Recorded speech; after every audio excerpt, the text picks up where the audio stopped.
Just checking. Do we have our panel here? Hi, Elizabeth. Thank you. So, welcome everyone. This is to the second session of our event today, and we are going to be looking at still moving. So I would like to introduce Elizabeth Price, our next speaker. So Elizabeth Price makes immersive video installations which feature diverse historical materials, including film and video, documents, plans, photographs, and popular music. Mm-hmm. She punctuates the visual with bold, very bold, graphic interventions. Satirical texts and slogans record the vernaculars of advertising as well as of political protest and summon their respective theories of the world. Oral motifs such as finger clicks, claps, percussions, and samples of vocal harmonies are used to provide rhythms and create urgent, ritualistic undertones. So I'll invite Elizabeth to introduce her project to you and how we're going to view it today. Thank you, Elizabeth. Hello. Thank you very much. And hello to everyone. And it's a real pleasure to be joining you all today. And I just want to say how much I enjoyed the two presentations earlier. The work that I'm going to be talking about today is a video I made in 2007, which was made in response to a modernist house, but more particularly to a Barbara Hepworth sculpture located in that house, or at least the Barbara Hepworth sculpture prompted me to make a video about that house. And indeed, that video is to some extent an essay on the idea of stillness and movement, but maybe most particularly in relation to perhaps an ongoing thematic for me as an artist, the ideas of memorial and commemoration. And in particular, the Barbara Hepworth sculpture featured in this film, for me, was important, so important, and prompted me to make the work because of how it suggested to me the significance of the idea of touch in relation to the notion of life and life as something embodied. Now, because I work in moving image, and what I've actually done, because it's very hard to distribute moving image through meeting software like this, I've actually prepared my presentation as a Vimeo, which I believe is in the chat box. So if you click on that link, you should be able to watch the presentation, which lasts about 18 minutes. Thank you. Thank you, Elizabeth. So everyone, the Vimeo link is now in the chat. So if you click on that link, you will be able to access the talk, as Elizabeth has mentioned. And so enjoy that in your own time, and we will return here in 18 minutes once we've all collectively viewed the presentation. Okay, thank you.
Okay.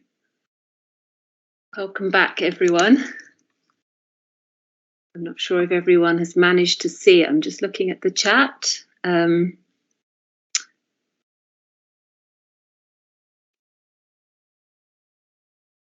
Hopefully you all managed to see Elizabeth's film, which I thoroughly enjoyed. Thank you very much, Elizabeth.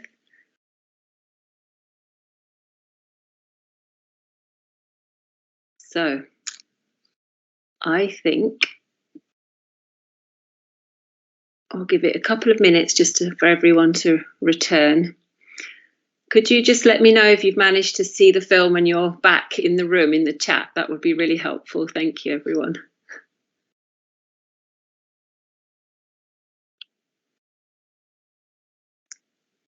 Okay, that's great. That's lovely. Thank you, everyone.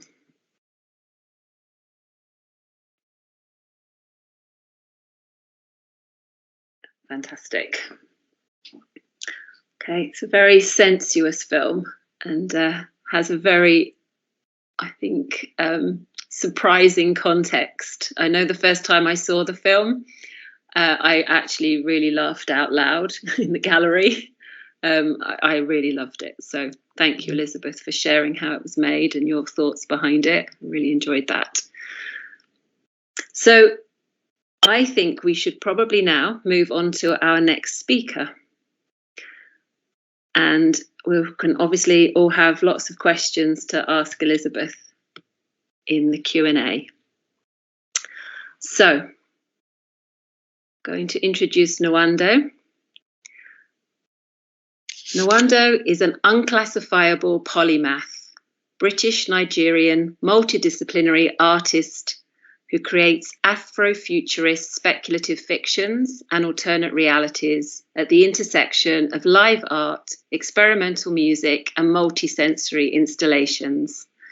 She proposes new myths, rituals, and provocations for radical change and radical transformation of the self and community, drawing from science fiction, Black Atlantic ritual cultures, biophilia, neuroscience, electronic music, and her own neurodiversity and Nigerian heritage. So without further ado, I'm going to pass over to Nwando, who will introduce her response to the symposium theme. Thank you, Nwando. It's lovely you're with us. You might need to unmute yourself. Okay, I'm here. God, my room looks so dark. Sorry. Yeah, and so I thought today I would first of all try and make myself a bit lighter so you can all see me.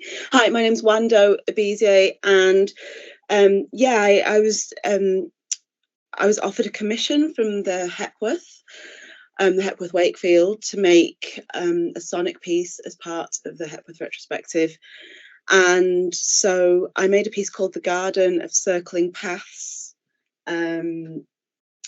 So the idea was to make a post-Borgesian labyrinth sonic art journey through the life and work of Hepworth. It's a ritual listening experience and designed to be experienced whilst walking the circular path of the Hepworth retrospective, creating a multitude of new connections, reflections, and congruences through my lens as a Yorkshire-dwelling Afrofuturist. So I asked if people could download the Bloomberg app so they could have a listen to the piece. So if you have that would be great if you could have a listen to it. So I think we can listen to 10 minutes of it. If you don't have it, that's fine. I can play through my computer. I'm just worried about the sound quality that you'll be getting. The piece is designed for headphone listening, and it's actually very specifically designed for noise cancelling headphones, and actually a specific brand of noise cancelling headphones, because each noise cancelling headphone uses different types of technology. So it's the Bloomberg app. Yeah. So yeah. I also don't want people to be messing around with technology that much, and it'll take a while to download it. So if I don't know if it's not set up already, I'll play through the speakers. Yeah, thanks. Eleanor said the Bloomberg Connect app. I can play through the speakers. So it's really designed for headphone listening because it's a binaural piece. So I made it with I recorded sounds binaurally, and I also did a lot of creating sounds like into the ears, so you get the sensation of being in different types of spaces and also somebody like speaking directly to you. But if you don't have headphones, that's cool. So what I'll do is I will play a few sections from it, and I will start that now.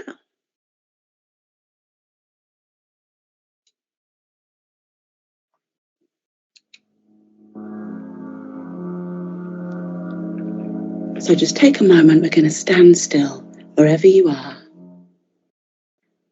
You could close your eyes for a moment. Feel your feet firmly planted on the floor. I invite you to take in a deep breath, and just breathe out. Feel your body in space. Feel your body before you can see other bodies. So this is a guided journey. This is a journey of circling paths. This is a journey into a labyrinth, a circular labyrinth. The journey into the labyrinth is the journey towards oneself. It is the journey towards other. It is the journey towards form. It's the journey towards shadow self, self meeting shadow self. And so I invite you to find yourself and your other in this journey. To prepare for this journey, I've been on many journeys of circling paths, finding myself, finding Hepworth in these journeys. I've circled paths from Nandrazel Beach to Ilkley, from St. Ives to Yorkshire, from Carver's Bay to the Cow and Calf, moorland and sea. Fragments of this journey remain in your journey. You will find them, you will see them, you will hear them, you will feel them.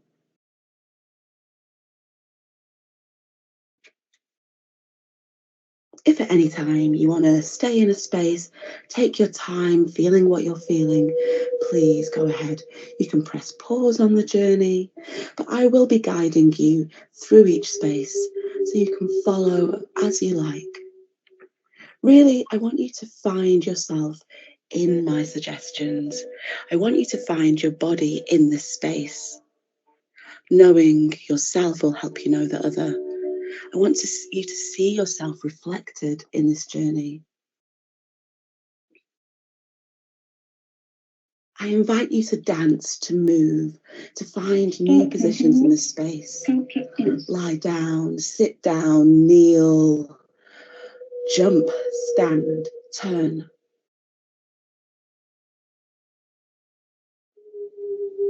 And if at any time you're really drawn to a sculpture, go to it. Go to her, go to her, go to her, go to her.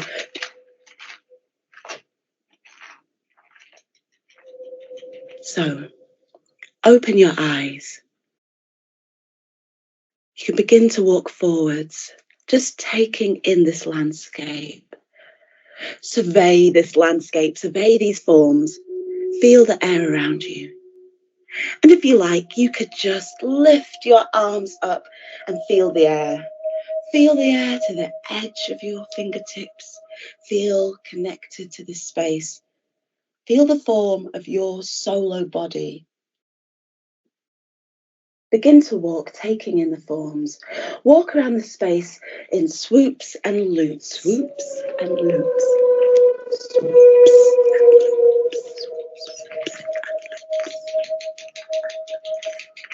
Reach out, but don't touch. You can enjoy that tension, the desire for tactility. Feel how the forms invite you towards them. See through, pierced, pierced, pierced. Light pouring See through. See through. Feel string. Feel string. Feel plucked.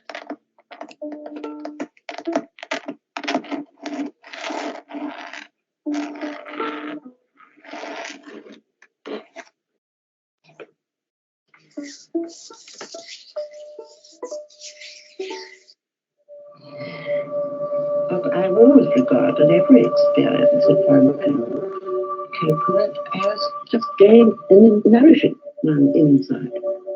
Extraordinary beauty, coordination, dedicated to the saving of life, unity of idea. I began to consider a group of separate figures as a single sculptural entity, one carved rhythmic form.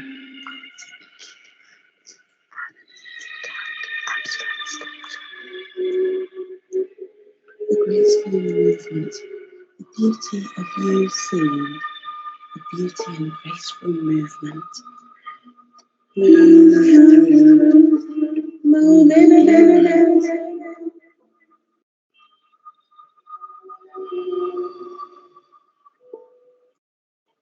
One carved rhythmic form.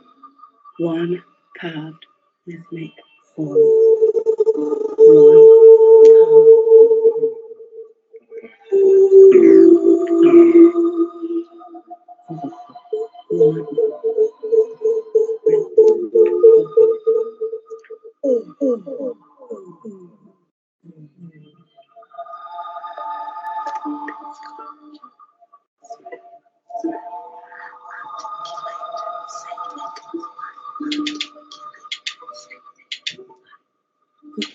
One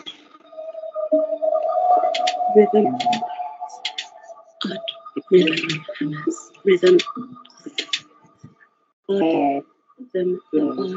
rhythm, rhythm, the odd, rhythm, the odd,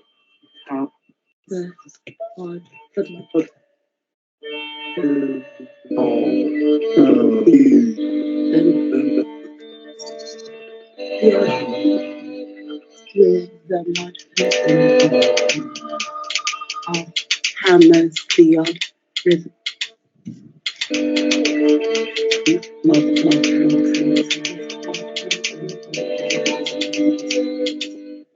I am a form on the hollow.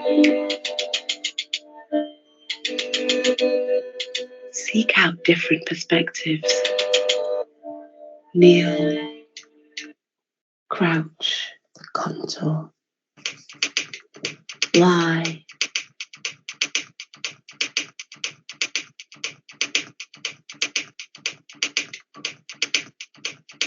Jump.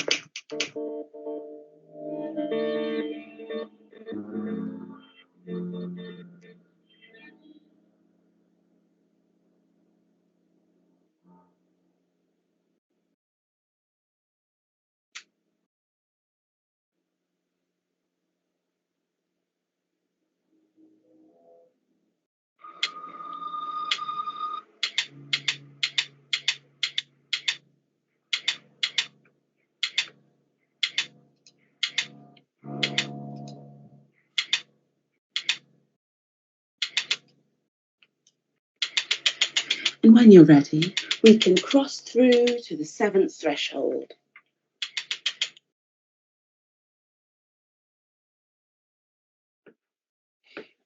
Okay.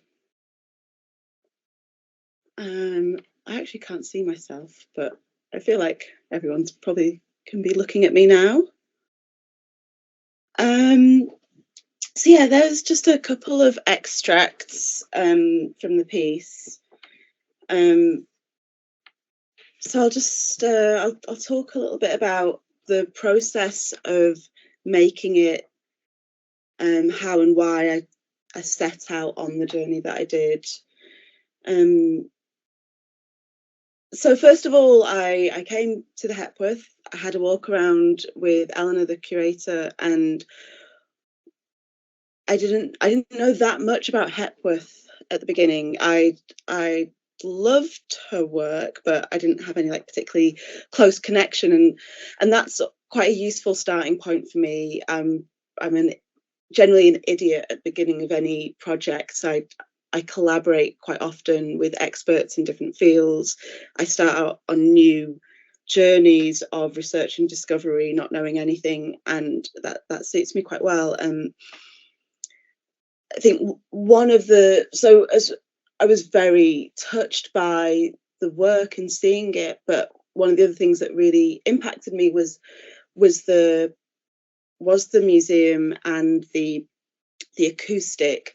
I'm neurodivergent, I'm autistic, and I have a lot of sensory sensitivities, and one of them is definitely sound.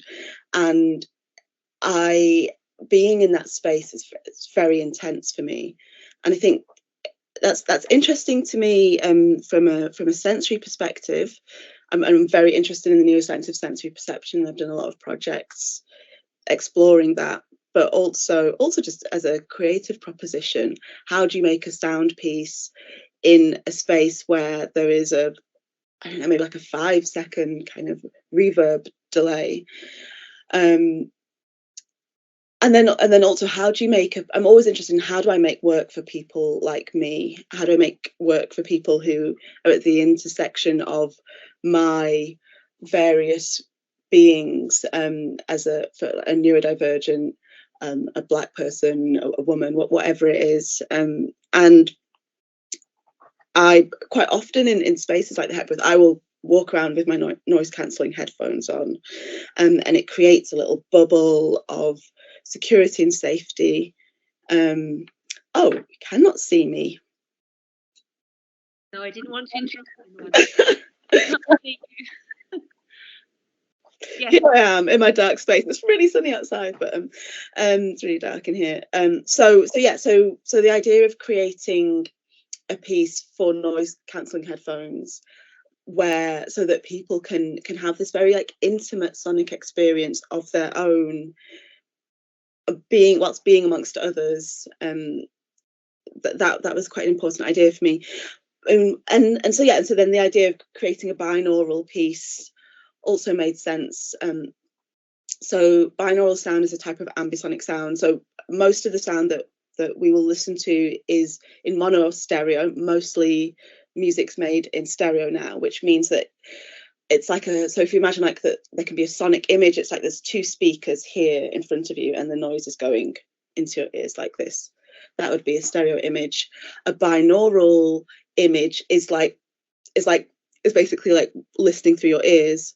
So I don't know if you noticed in some of those images, I went to around Cornwall and Yorkshire with two friends of mine who are both artists and really great, and I'd stuck little microphones, little DPA microphones on their ears, and they had to walk around. I was like, go and walk over there and walk around there, and I'll capture the sound. So then the effect you get then is that you get a more spatial understanding of what is around for the person who is recording, and I'm very interested in space. Space is the place. So if I wanted to create the sense of parallel journeys living on top of each other. So you're in one space and you're in this beautifully curated Hepworth world, and I wanted to bring people into other spaces at the same time. The spaces were walking in the steps of Hepworth. I read a lot of books written about her, and I read a lot of texts that she'd written as well. And I pieced together a journey that I could make. Just around Cornwall and Yorkshire, there's other journeys to be had. So it's just it's a little snapshot of it's such an epic life. And it wasn't to make something biographical. That was more part of the process. It was to understand, so I could get a connection, so I could understand where's my meeting point with her. And it was definitely, I remember the moment where I felt like, I get something, and it was at the top of Trevargan Hill, and she'd said something, I think, about feeling, like the upward motion, like lifting up and out. And I was like, oh yeah, okay, I feel it. Okay, I get it. So I wanted to try and, I guess, pass that on, the feelings of some of the journeys, of some of the paths that I had walked, that Hepworth had obviously walked, and had been major inspirations. Place is obviously really important to Hepworth as well. And there was an idea of the labyrinth. There's a book called Labyrinth. It's a collection of Borges short stories, and there's one short story called The Garden of Forking Paths. It's one of my favourite stories. There's the idea in that there is a labyrinth, but it's a book, and I love that idea that you can have analogous artistic and creative experiences. So what is it to read a labyrinth? What is it to feel a labyrinth? And why a labyrinth? Labyrinth because, labyrinth is a journey. Labyrinth is a ritual journey. At the center of the labyrinth, you find yourself or your mirror or a monster, and you grapple with that. Do you slay it? Do you incorporate the shadow into the self? And I think, again, that just related to me with my understanding of Hepworth, that in her work you find yourself and you find the other. Your body in relationship to her work's important. Your body in relationship to the work, and other bodies in relationship to the work. Being in the studio in Cornwall and seeing the way that she curated her own work is just very it's very much forms in landscape and in relationship to each other.